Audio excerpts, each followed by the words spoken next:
राम जी को 14 साल का वनवास किसने दिलाया? असली कारण आज जानो। जब भी भगवान राम के जीवन की बात होती है तो सबसे बड़ा प्रश्न लोगों के मन में आता है कि आखिर भगवान होकर भी उन्हें 14 साल का वनवास क्यों सहना पड़ा। क्या यह सिर्फ एक वचन का परिणाम था या इसके पीछे कोई गहरा रहस्य छिपा था? क्योंकि अगर हम ध्यान से देखें तो यह सिर्फ एक पारिवारिक घटना नहीं थी, बल्कि पूरी मानवता को धर्म का मार्ग दिखाने वाली एक दिव्य योजना थी।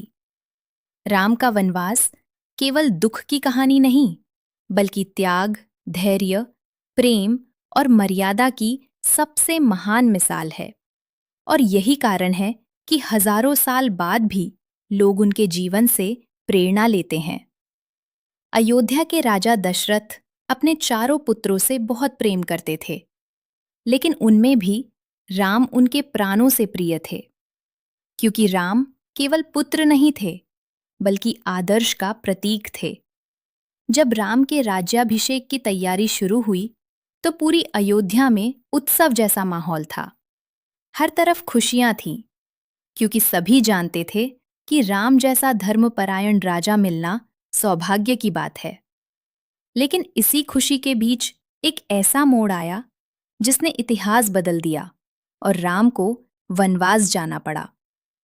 बहुत लोग सोचते हैं कि राम को वनवास केवल कैकई के कारण मिला, लेकिन सच्चाई इससे कहीं ज्यादा गहरी है। कैकई स्वयं राम से प्रेम करती थीं और राम भी उन्हें अपनी मां की तरह मानते थे। लेकिन परिस्थितियां ऐसी बनी कि उन्हें कठोर निर्णय लेना पड़ा। इसके पीछे सबसे बड़ा कारण था राजा दशरथ का वह वचन जो उन्होंने वर्षों पहले कैकई को दिया था। जब युद्ध में कैकई ने उनकी जान बचाई थी, तब प्रसन्न होकर दशरथ ने 2 वरदान देने का वादा किया था, और यही वचन बाद में राम के वनवास का कारण बना। लेकिन प्रश्न यह है कि कैकई ने अचानक ऐसा क्यों किया? इसका उत्तर मानव स्वभाव में छिपा है। जब मन में भय और असुरक्षा पैदा होती है, तो व्यक्ति सही गलत का संतुलन खो देता है। मंथरा नाम की दासी ने कैकई के मन में यह डर पैदा कर दिया कि अगर राम राजा बने तो भरत को कोई महत्व नहीं मिलेगा। और धीरे धीरे यह डर इतना बढ़ गया कि कैकई ने वही 2 वरदान मांग लिए। पहला, भरत को राजा बनाने का, और दूसरा, राम को 14 वर्ष का वनवास देने का। जब राजा दशरथ ने यह सुना तो उनका हृदय टूट गया, क्योंकि वह राम से अत्यंत प्रेम करते थे, लेकिन वह अपने वचन से बंधे थे। यही वह क्षण था जहां राम के जीवन की महानता सामने आती है। जब उन्हें यह बात पता चली, तो उन्होंने बिना एक पल सोचे वनवास स्वीकार कर लिया, क्योंकि उनके लिए पिता का वचन सबसे बड़ा धर्म था। उन्होंने न क्रोध किया, न विरोध किया, न ही परिस्थितियों को दोष दिया, बल्कि मुस्कुराकर वन जाने की तैयारी कर ली। यही कारण है कि उन्हें मर्यादा पुरुषोत्तम कहा जाता है। सोचिए, अगर राम चाहते तो वह राजा बन सकते थे, कोई उन्हें रोक नहीं सकता था। लेकिन उन्होंने सत्ता से ज्यादा धर्म को चुना, सुख से ज्यादा कर्तव्य को चुना, और यही निर्णय उन्हें भगवान बनाता है। क्योंकि सच्चा महान वही होता है जो कठिन रास्ता चुनकर भी सही काम करे।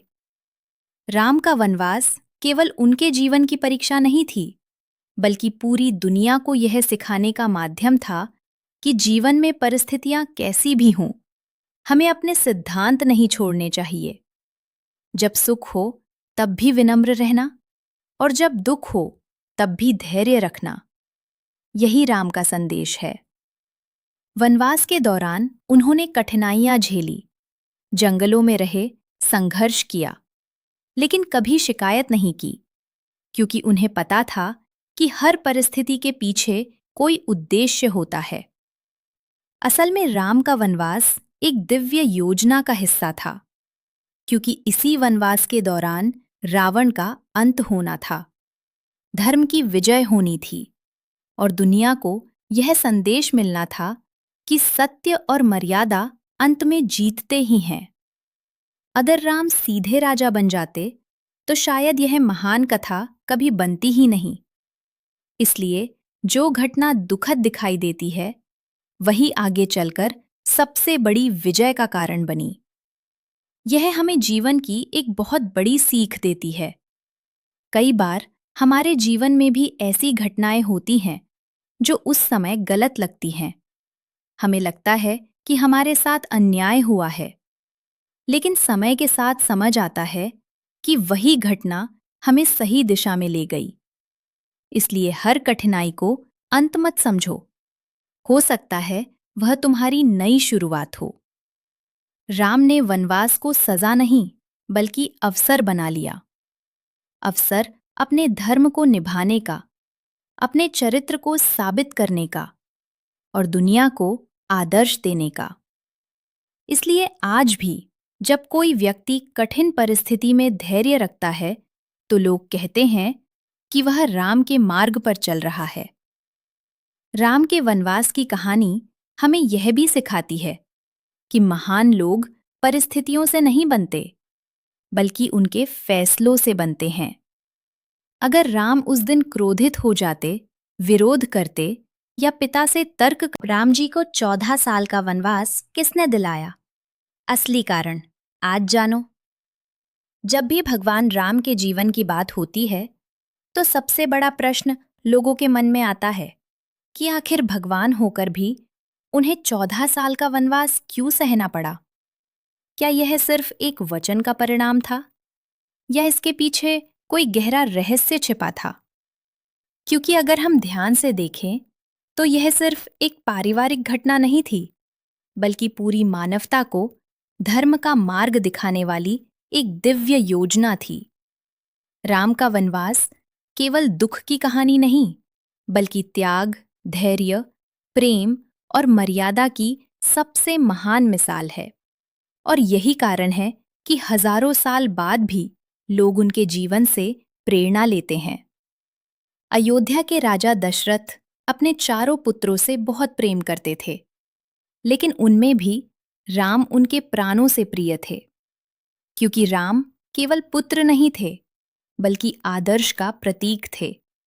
जब राम के राज्याभिषेक की तैयारी शुरू हुई, तो पूरी अयोध्या में उत्सव जैसा माहौल था।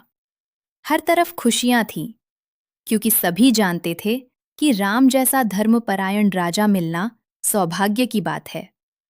लेकिन इसी खुशी के बीच एक ऐसा मोड़ आया जिसने इतिहास बदल दिया और राम को वनवास जाना पड़ा। बहुत लोग सोचते हैं कि राम को वनवास केवल कैकई के कारण मिला, लेकिन सच्चाई इससे कहीं ज्यादा गहरी है। कैकई स्वयं राम से प्रेम करती थीं और राम भी उन्हें अपनी मां की तरह मानते थे। लेकिन परिस्थितियां ऐसी बनी कि उन्हें कठोर निर्णय लेना पड़ा। इसके पीछे सबसे बड़ा कारण था राजा दशरथ का वह वचन जो उन्होंने वर्षों पहले कैकई को दिया था।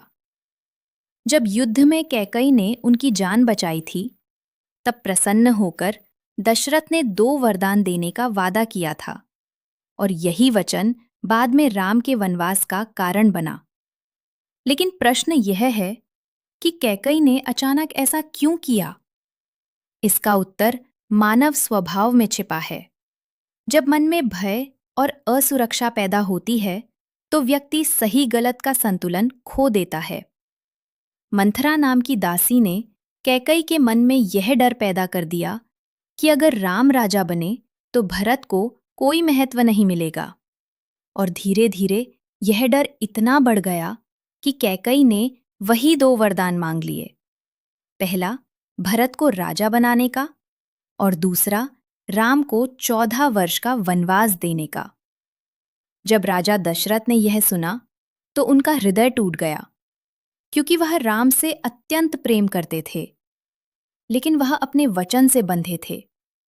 यही वह क्षण था जहां राम के जीवन की महानता सामने आती है। जब उन्हें यह बात पता चली, तो उन्होंने बिना एक पल सोचे वनवास स्वीकार कर लिया। क्योंकि उनके लिए पिता का वचन सबसे बड़ा धर्म था। उन्होंने न क्रोध किया, न विरोध किया, ना ही परिस्थितियों को दोष दिया, बल्कि मुस्कुराकर वन जाने की तैयारी कर ली। यही कारण है कि उन्हें मर्यादा पुरुषोत्तम कहा जाता है। सोचिए, अगर राम चाहते तो वह राजा बन सकते थे, कोई उन्हें रोक नहीं सकता था। लेकिन उन्होंने सत्ता से ज्यादा धर्म को चुना, सुख से ज्यादा कर्तव्य को चुना, और यही निर्णय उन्हें भगवान बनाता है। क्योंकि सच्चा महान वही होता है जो कठिन रास्ता चुनकर भी सही काम करे। राम का वनवास केवल उनके जीवन की परीक्षा नहीं थी, बल्कि पूरी दुनिया को यह सिखाने का माध्यम था कि जीवन में परिस्थितियां कैसी भी हों, हमें अपने सिद्धांत नहीं छोड़ने चाहिए। जब सुख हो तब भी विनम्र रहना, और जब दुख हो तब भी धैर्य रखना। यही राम का संदेश है। वनवास के दौरान उन्होंने कठिनाइयां झेली, जंगलों में रहे, संघर्ष किया, लेकिन कभी शिकायत नहीं की, क्योंकि उन्हें पता था कि हर परिस्थिति के पीछे कोई उद्देश्य होता है। असल में राम का वनवास एक दिव्य योजना का हिस्सा था, क्योंकि इसी वनवास के दौरान रावण का अंत होना था, धर्म की विजय होनी थी, और दुनिया को यह संदेश मिलना था कि सत्य और मर्यादा अंत में जीतते ही हैं। अगर राम सीधे राजा बन जाते तो शायद यह महान कथा कभी बनती ही नहीं। इसलिए जो घटना दुखद दिखाई देती है, वही आगे चलकर सबसे बड़ी विजय का कारण बनी। यह हमें जीवन की एक बहुत बड़ी सीख देती है। कई बार हमारे जीवन में भी ऐसी घटनाएं होती हैं जो उस समय गलत लगती हैं।